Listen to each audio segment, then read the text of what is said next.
সংহাৰী বানৰ তাণ্ডৱত গ্ৰস্তমান শিৱসাগৰ জিলা। পানীৰ তলত ডুব গৈছে ইটোৰ পিছত সিটো গাঁও। ব্যাহত হৈ পৰিছে স্বাভাৱিক জনজীৱন। কিন্তু এই কঠিন সময়ত শিৱসাগৰৰ আশ্ৰয়হীন বানাক্ৰান্ত ৰাইজৰ কাষত থিয় দিছে ডিব্ৰুগড়ৰ প্ৰতিষ্ঠিত চিকিৎসালয় জেজেএম হস্পিটেল। হস্পিটেলখনৰ পৰিচালক সঞ্চালক তথা বিশিষ্ট চিকিৎসক ডাক্তৰ সঞ্জীৱ শৰ্মাৰ বিশেষ প্ৰচেষ্টাত আজি জিলাখনৰ কেইবাটাও দুৰ্গম বানাক্ৰান্ত অঞ্চলত ব্যাপকভাৱে বান সাহায্য বিতৰণ কৰা হয়। বিশেষকৈ শিৱসাগৰ জিলাৰ মগৰহাট, আলাইমুখ আৰু নাজিৰাৰ সুন্দৰপুখুৰী, হুলাল গাঁৱৰ প্ৰায় 200টা বানাক্ৰান্ত পৰিয়ালৰ মাজত প্ৰয়োজনীয় খাদ্য আৰু নিত্য ব্যৱহাৰ্য সামগ্ৰী বিতৰণ কৰা হয়। আমি বৰ্তমান ইয়াত নাজিৰাত আহি উপস্থিত হৈছোঁ ডিব্ৰুগড় জেজেএম হস্পিটেলৰ পৰা। ইয়াত আহি আমি বান পৰিস্থিতি যি দেখিলোঁ অতি ভয়াৱহ, আৰু মানে ইয়াত যিখিনি মানুহ আছে বহুত কষ্টৰে জীৱন যাপন পাৰ কৰি আছে। আজি 10 দিন ধৰি মানুহখিনি প্ৰায় ঘৰত নাই, ৰাস্তাৰ ওপৰত আছে, বাঁহ পাতি থাকিবলগীয়া হৈছে। আৰু আমি আজি মানুহখিনিক চাই নিজৰে বেয়া লাগিছে।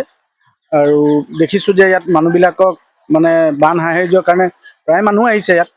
আমি জেজেএম হস্পিটেলৰ পৰা আহিছিলোঁ ডিব্ৰুগড়, আৰু বানৰ কাৰণে আমি প্ৰায় 200 পৰিয়ালৰ কাৰণে সাহায্য আনিছিলোঁ, আৰু ইতিমধ্যে আমাৰ বিতৰণ কৰি থকা হৈছে।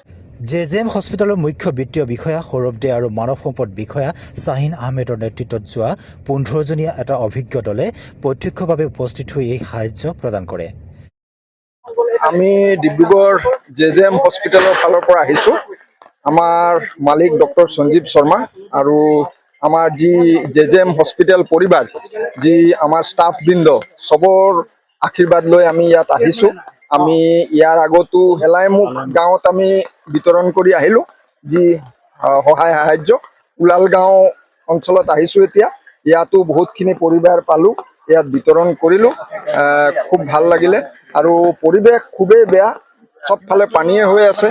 আৰু ভগৱানৰ ওচৰত প্ৰাৰ্থনা জনাইছোঁ যাতে যেন ইয়াৰ আৰু গোটেই শিৱসাগৰ অঞ্চলৰ মানুহবিলাকৰ যাতে কষ্ট নিৰ্যাতন দিয়ক, ভাল হওক, শুকান হওক, মানুহ আকৌ নিজৰ যিটো নৰ্মেল লাইফত ঘূৰি যাওক।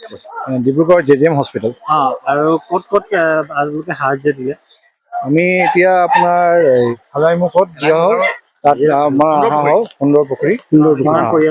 প্ৰায় আমি 200 মানুহৰ কাৰণে অনা হৈছিলে সাহায্যৰ কাৰণে। লেকিন আপোনাৰ ভাল লাগিছে, মানুহো আছে, লেকিন কষ্ট হৈছে তেখেতসকলৰ বহুতো বেয়া। এতিয়াতো ইমান ভালতো দেখা নাই, পৰিস্থিতিটো ইমান ভাল নহয়। তেওঁলোকে যোনটো আমি যিমান আৰামত আছোঁ ক'ব গ'লে, তেওঁলোকে বহুতেই কষ্টত আছে। আমি চেষ্টা কৰিম যে যিমান পাৰোঁ আৰু সুবিধা কেনেকৈ আমি দিব পৰা যায়। আজি আমি ফাৰ্ষ্ট টাইম আজি আহিছোঁ। ফেনাইল দিয়া হৈছে, মানে ব্লিচিং পাউডাৰ দিয়া হৈছে, তাৰপিছত আপোনাৰ চাবোন দিয়া হৈছে, মাস্ক দিয়া হৈছে, তাৰপিছত আপোনাৰ চেনিটেৰী পেড মাইকী মানুহৰ কাৰণে দিয়া হৈছে, বাল্টি, মগ, বাচন, তেনেকৈ বিভিন্ন বস্তু দিয়া হৈছে। এই মানৱীয় পদক্ষেপত বিশেষভাৱে অংশগ্ৰহণ কৰি বানাক্ৰান্ত ৰাইজক উৎসাহিত কৰে উদীয়মান অভিনেতা অনুৰাগ বিতুপনে। যিহেতু সকলোকে ধন্যবাদ জনাইছোঁ। মোৰ নিজৰ জন্মস্থান শিৱসাগৰত আজি এইটো পৰিৱেশ কোনো নভবা নিচিন্তাকৈ যিহেতু এইটো হ'ল, আৰু পৰিৱেশটো আপোনালোকে দেখিছে নাজিৰা সুন্দৰপুখুৰীত আৰু মগৰহাটত গৈছোঁ, এলাইমুখ, মানে শিৱসাগৰখন আপোনালোকে ক'তো ঘূৰিব নোৱাৰে, এনেকুৱা পৰিস্থিতি। এই মানুহখিনি কেতিয়ালৈ কি হ'ব সেইটো কথাও এতিয়ালৈকে ভাবিলে নিজৰে মানে কিবা লাগে। অকল এখন গাঁও নহয়, গোটেই আপোনালোকে আহি ঘূৰিলে দেখিবই। তো পৰৱৰ্তী পৰ্যায়ত সোনকালে যাতে ভাল হওক ভগৱানৰ ওচৰত প্ৰাৰ্থনা কৰিছোঁ। আৰু আপোনালোকে আহিছে, ধন্যবাদ জনাইছোঁ ডিব্ৰুগড়ৰ পৰা ইমান কষ্ট কৰি। আৰু আপোনালোকৰ নিউজ চেনেল আহিছে, সকলো ইয়াত দেখাই আছে, সদায় দেখাই আছে, ভাল লাগিছে। খালি যাতে পৰৱৰ্তী পৰ্যায়ত মানুহখিনি ঠন ধোৱালৈকে যায় আপোনালোক থাকে, আমি সেইটোৱে বিচাৰিছোঁ। প্ৰকৃতিৰ এই ভয়াৱহ কোপৰ সময়ত জেজেএম হস্পিটেল আৰু ডাক্তৰ সঞ্জীৱ শৰ্মাৰ এই মানৱীয় আৰু প্ৰশংসনীয় পদক্ষেপক এতিয়া একেমুখে শলাগ লৈছে শিৱসাগৰৰ স্থানীয় ৰাইজে। আমাৰ সুন্দৰপুখুৰী হুলাল গাঁৱত আজি আমাৰ যি বান সাহায্য দিবৰ কাৰণে জেজেএম সংস্থাবিলাক আহিছে, সকলোৱে পাইছে আৰু সম বিতৰণ হৈছে। আৰু আমাৰ ইয়াৰ মানুহবিলাক সুন্দৰপুখুৰী সমূহ ৰাইজ যিটো কষ্টত আছে তেওঁলোকে স্বজমিনে দেখিবলৈ পাইছে, আৰু তেওঁলোকে তাৰমানে এসাঁজ খাইছে, এসাঁজ নোখোৱাকৈ আছে। আজি 12টা দিন হ'ল। 19 জুলাই তাৰিখে নগাপাৰাৰ পৰা দিখৌ নদীয়েদি পানীটো ভাগি সুন্দৰপুখুৰী দি ভাগি আহি পেলাই আমাৰ তাৰমানে গাঁৱত সোমাইছে।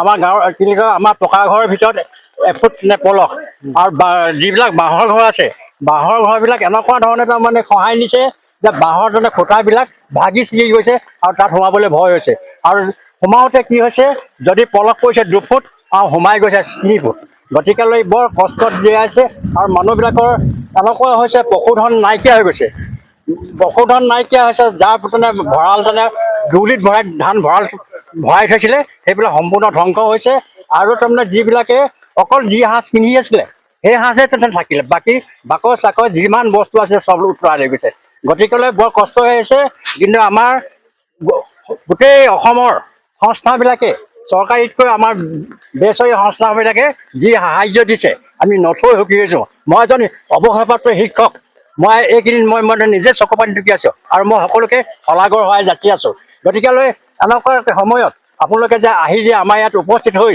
যিখিনি তোমাৰ সহানুভূতি দেখুৱাইছে আপোনালোকৰ চৰণত সেৱা জনাইছোঁ আপোনালোকৰ উজ্জ্বল ভৱিষ্যত উজ্জ্বল জীৱন কামনা কৰিছোঁ আৰু ভগৱানে আপোনালোকক ভালে ধৰণে যেনেধৰণে আহিছে পুনৰ তালৈ ঘূৰাই নিয়ক শিৱসাগৰৰ পৰা বিশাল পাণ্ডেৰ সহযোগত জ্যোতিষ কুমাৰ পাটিয়াৰ ৰিপৰ্ট চাইন অন।